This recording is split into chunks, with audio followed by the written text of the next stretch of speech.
Selamat berjumpa kembali dalam layanan audio Sahabat Seperjalanan. Hari ini adalah hari Jumat 18 Juli 2025. Tema renungan saat teduh kita dengan judul Kami di Hati Kamu. Firman Tuhan terambil dalam 2 Korintus 7 ayat yang kedua sampai dengan ketiga. Berilah tempat bagi kami di dalam hati kamu. Kami telah pernah berbuat salah. Kami tidak pernah berbuat salah terhadap seorang pun. Tidak seorang pun yang kami rugikan. Dan tidak seorang pun yang kami cari untung.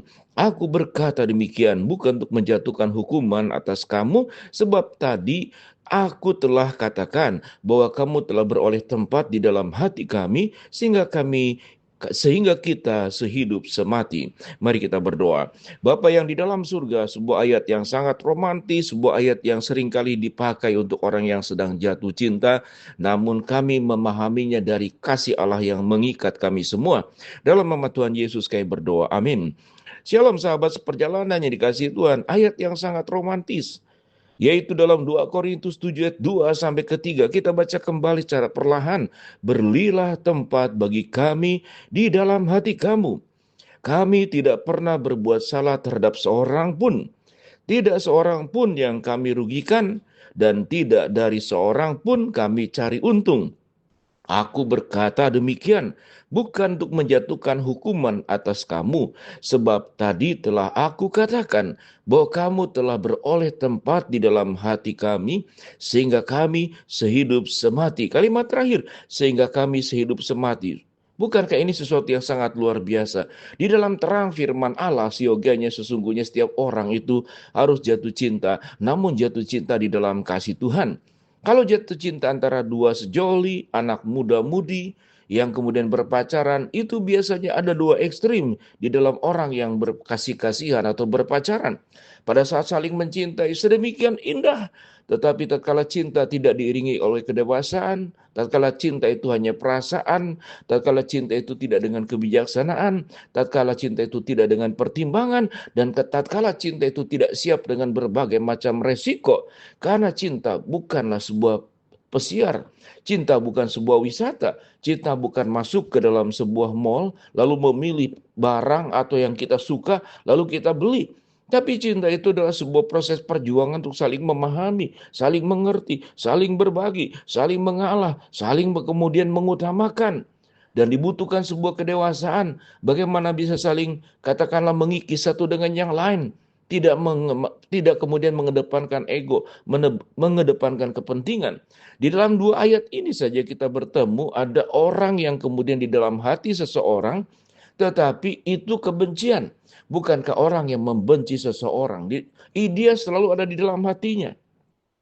Orang itu selalu ada dalam pikirannya. Pagi, siang, malam terpikir wajahnya. Pagi, siang, malam terpikir perbuatannya. Yaitu perbuatan yang buruk dan wajah yang dia benci. Cukup menarik. Seharusnya orang kalau kita membenci orang, kan siogianya harus keluar dari pikiran kita, keluar dari perasaan kita, dan tidak boleh terbayang-bayang wajahnya. Tetapi anehnya, orang yang membenci justru wajahnya terbayang-bayang, cara sikapnya terbayang-bayang. Maka siogianya kalau orang membenci itu sesungguhnya adalah merugikan diri sendiri. Sudah jelas itu orang yang tidak kita sukai. Tetapi terus ada dalam pikiran dan perasaan kita. Sehingga yang bodoh itu siapa? Apakah kita yang bodoh atau orang yang bersangkutan yang berbuat jahat? Itu pasti sebuah kebodohan.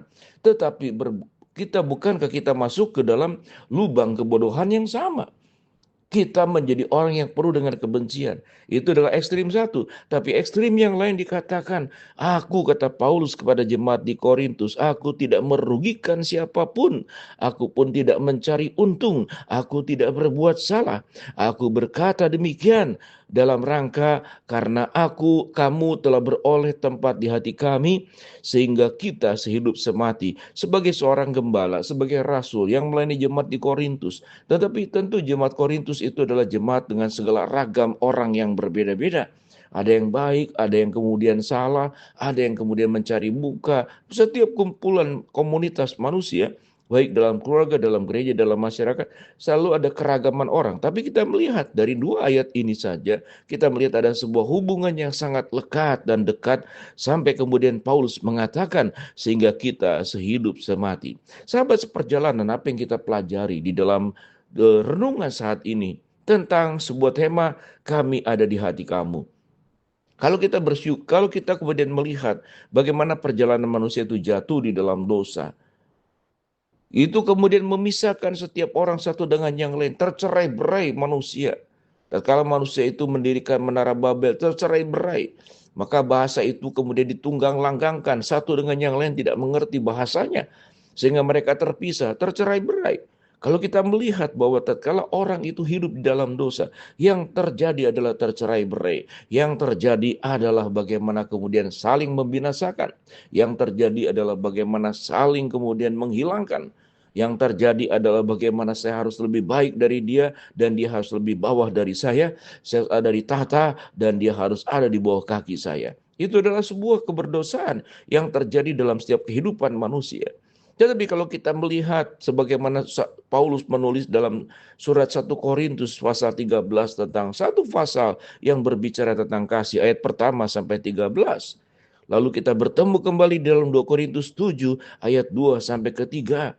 Juga tentang kasih dengan sebuah catatan bahwa sehingga kita sehidup semati dan berilah tempat kami ada di hati kamu karena kamu pun ada di hati kami. Sebuah hubungan yang sangat romantis. Tentunya romantis bukan romantis percintaan anak-anak muda yang hanya dorongan karena kepentingan, dorongan karena kebutuhan pribadi, lalu mengatasnamakan cinta. Tapi kita mengatasnamakan relasi kita berdasarkan kasih Allah yang sudah mengikat kita, yang sudah menjadikan kita sebagai orang berdosa menjadi milik kepunyaannya, yang sudah mendamaikan kita sebagai orang berdosa dengan Allah yang kudus, dan kemudian mengingat segala perintah-perintah Yesus bahwa Kristus telah kepala dan kita anggota-anggotanya. Sekalipun anggotanya banyak, tetapi merupakan satu tubuh. Sikap seperti demikianlah di dalam komunitas manapun, sahabat seperjalanan, di gereja, di pelayanan, di rumah tangga, dimanapun kita berada. Kalau kemudian membawa jiwa Kristus, kasihnya Allah, yang terjadi yang kemudian menjadi prinsip dan landasan dalam hubungan satu dengan yang lain, maka yang terjadi adalah keindahan, yaitu kami ada di hati kamu dan kamu ada di hati kami. Siogianya ini bukan sebuah puisi, bukan sebuah katakanlah idealisme yang sesumbar tentang perasaan-perasaan sentimental. Tetapi siogianya bahwa kasih dari Allah itu adalah kasih yang mengikat. Kasih yang kemudian punya komitmen. Kasih yang punya kesetiaan. Kasih yang terjauh dari pengkhianatan. Kasih yang terjauh daripada merugikan. Seperti yang Paulus katakan. Aku tidak merugikan seorang pun. Aku tidak berbuat salah. Aku tidak mencari untung. Itu yang tercatat dalam ayat yang kedua.